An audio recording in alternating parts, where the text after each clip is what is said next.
I'm Adam Dickinson, a real estate appraiser in St. John, New Brunswick. These are my thoughts on the movie The Big Short. The Big Short is one of my favorite movies of 2015.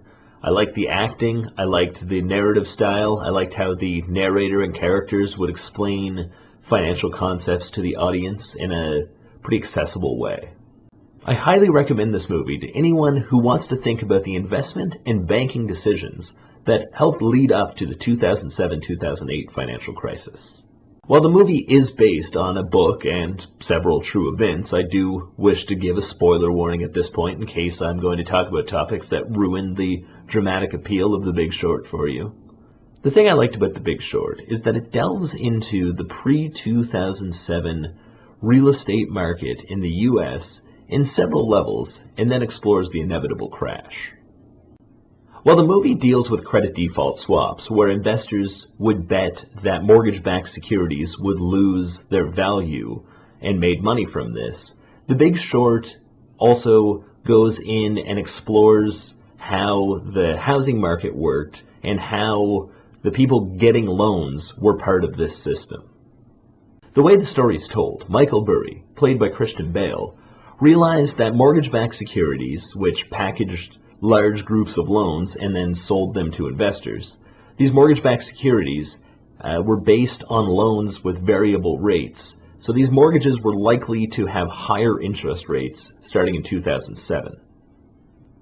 Because these loans were grouped and sold as bonds, Burry realized that when the interest rate went up in 2007, the value of these bonds would likely go down because people would start missing mortgage payments. Upon doing more research, it became evident that a lot of the people who had been loaned this money through mortgages didn't have the credit or income to handle a bump, and thus, when the interest rate went up, they were likely to default and the bond value was likely to decrease. Another character, played by Steve Carell, led another group of investors that also saw an opportunity due to challenges in the mortgage market.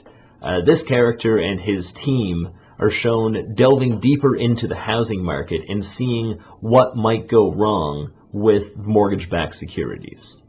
These investors saw the housing market stagnate and what that meant. They went and saw subdivisions that were built on speculation that were never occupied.